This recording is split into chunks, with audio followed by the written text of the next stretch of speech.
When the bleep are we going to use that?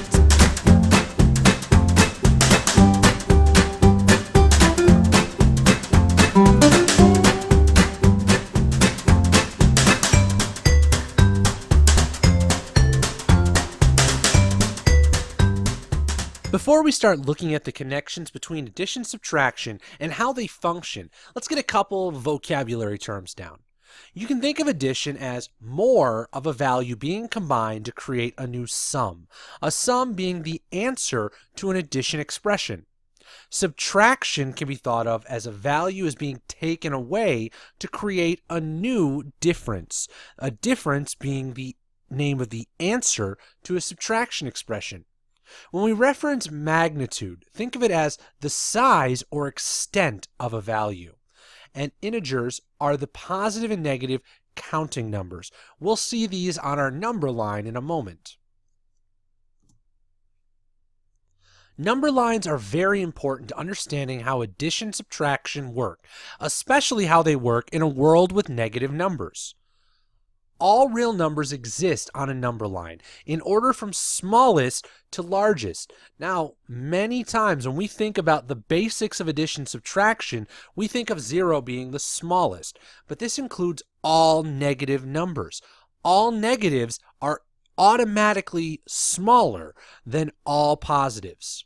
0 is dead center, and we call it neutral. It's neither positive nor negative. It's the only value that doesn't have an opposite. An opposite meaning a value that is an equal distance from 0. So 5 and negative 5 are opposites. 0 is the only 0 out there. All negative values are on the left of 0. All positive values are on the right of 0. Keeping that idea in mind will really help you down the line when you start looking at inequalities. So to visualize it, think of it as a field with a fence down the middle. In one pen, we have all of our positive values. On the other side of the fence, we have all of our negative values.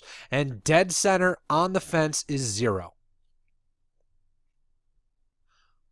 We're going to be looking at some very basic examples that are designed less to help you understand how to add and subtract, more how to understand addition subtraction.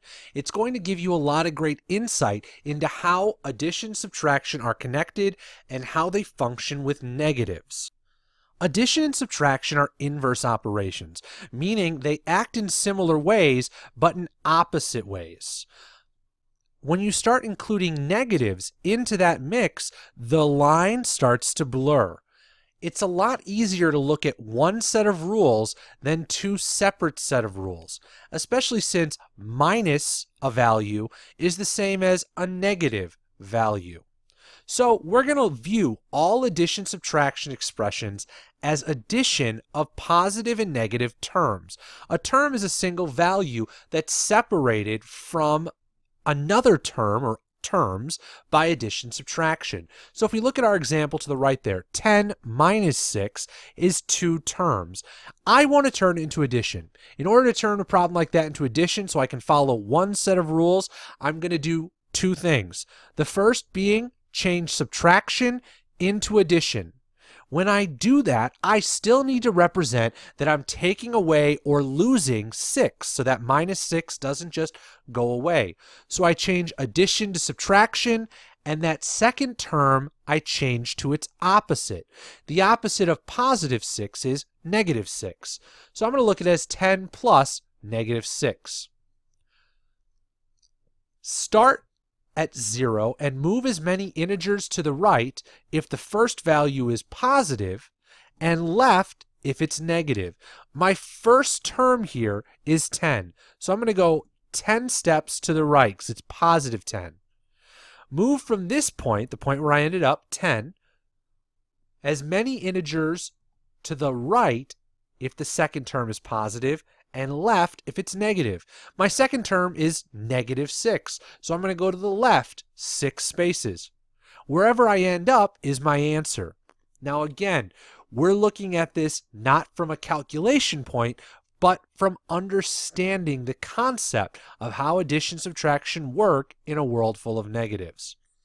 6 plus 2 is a very straightforward and simple one. Go ahead and try it on your own. -10 minus -4 is a prime example of why we think in terms of addition only.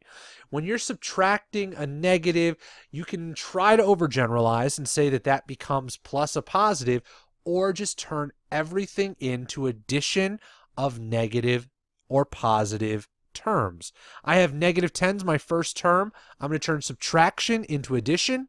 When I do that, that second term, -4, has to flip to the opposite. So now I'm adding +4.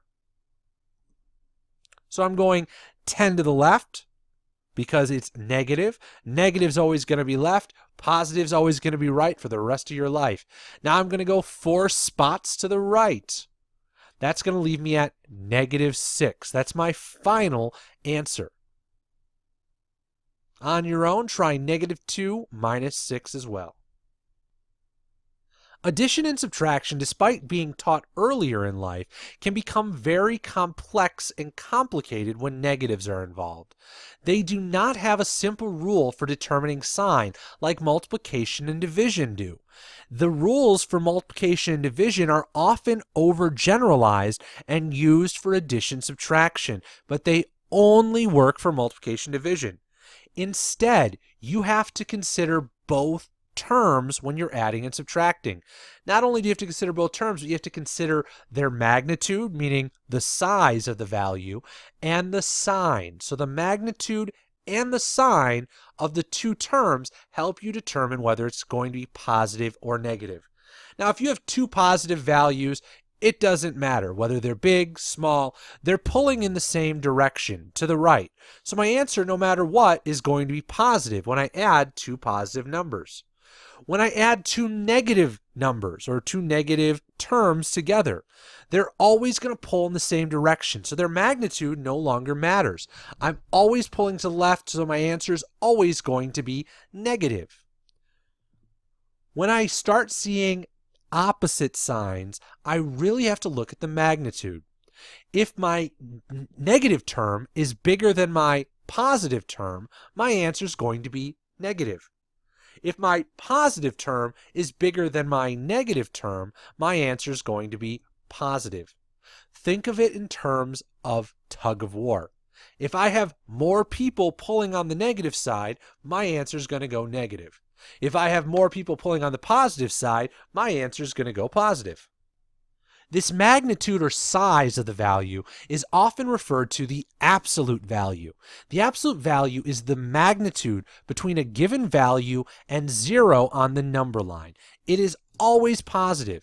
Think about if you gave your friend directions. You wouldn't tell them to go -3 blocks. You would tell them to go 3 blocks south. You give them both a magnitude and a direction. The absolute value is that distance. It's the magnitude. It's how far this value is from 0. The sign is the direction. Which way is my answer getting pulled, positive or negative? So when I calculate out an actual absolute value, for example, the absolute value of 2, those lines on either side of the value mean absolute value. So I'm going to start at 0, and I'm going to see how many steps it takes to get to 2. 1, 2. My absolute value is 2, positive 2, because I'm not worrying so much about the direction. I'm not worried about the sign. I'm worried about how far that value is from 0. -2 is the same way. Yes, I'm changing directions, but I'm still taking 2 steps or 2 integers to the left. So my answer is still positive 2. Now, the simple way of thinking about this is it's always the positive version of the value, not the opposite. If we have a positive value in those absolute value lines, it's going to be a positive answer. If we have a negative value in those absolute value lines, it's going to be a positive answer. So -3.7, even though it might be hard to visualize it on a number line without getting too detailed, we know that the distance is always positive. If I walked -3.7 blocks, I would have walked 3.7 blocks. It does not matter the direction.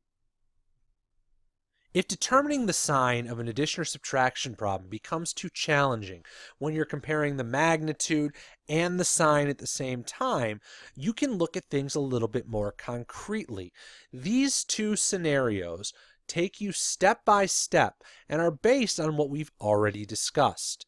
Now, we want to turn all subtraction and addition problems into addition of positive and negative terms. Don't think subtraction. Subtraction opens up a lot more rules. It's better to have a couple of strong rules that work every time than a series of random rules to try to memorize for each specific scenario. When you turn addition subtraction into addition, you're going to end up with two scenarios, especially when negatives are involved. You're going to either be adding opposite signs or adding same signs. The reason we're so focused on this is addition and subtraction of negatives is one of the biggest areas where students make errors. Because we thought we learned it so long ago, when we started including things like negatives, we got a little confused. So step one, when we're adding opposite signs, we're going to view all addition-subtraction expressions as addition of positive and negative terms. So 6 minus 10. This is a perfect example of why we try to look at addition only. 6 minus 10 is, from a money point of view, having $6 in the bank and charging $10. You're going to overdraw your bank account. A lot of students, though, kick their brain back into grade school mode. And we think, okay, my grade school teacher told me that I always have to have the bigger value on top, and then I have to subtract the smaller value from it. So a lot of us are going to end up doing 10 minus 6 to get positive 4, and then we'll call it a day. That does not account for the sign. However, if we look at it as 6 plus negative 10, we see it as we have a positive term, and then we have a negative term. We could compare their magnitudes, or let's calculate. Subtract the term with the smaller absolute value from the larger absolute value. Well, I have positive 6, which is 6 steps from 0, and negative 10, which is 10 steps from 0. So 10, or negative 10, has the bigger absolute value. So I'm going to do 10 minus 6, which does, in fact, give us 4. But that's not the last step. Number 3, we're going to find the sign of the answer by looking at the sign of the largest absolute value. Well, we already said that negative 10 had the largest absolute value, so my answer is negative. When the signs are the same, start the same way. Turn it into addition of positive and negative terms. Negative 8 plus negative 3 is already there. Step 2, add the absolute values of both terms. So 8 and 3, I'm going to add those together to get 11. The sign of the answer is the sign of both terms. Both negative 8 and negative 3 are, in fact, negative. So my answer is negative. One of the reasons we look at addition and subtraction this way is because we need to focus on the absolute value. It's very easy for students to look at values like negative 8 and negative 3 and say negative 8 is bigger. Mathematically, negative 8 is smaller. It's less. You would be in more debt if you owed someone $8 than if you owed someone $3. However, when we say negative 8 is bigger, we're looking more at its magnitude. We're looking at its absolute value. And that has a lot to do with how negatives interact in the world of addition and subtraction. The examples presented here today were smaller values. They were only for conceptually understanding how addition and subtraction work in a negative world. When it comes to adding and subtracting multiple digits, there is an uncountable number of tips, tricks, and methods out there. It all comes down to personal taste and the method that works best for you when you're adding or subtracting by hand. In these two Think Pair shares, take the time to write out or work out the two example problems and find the method that works best for you.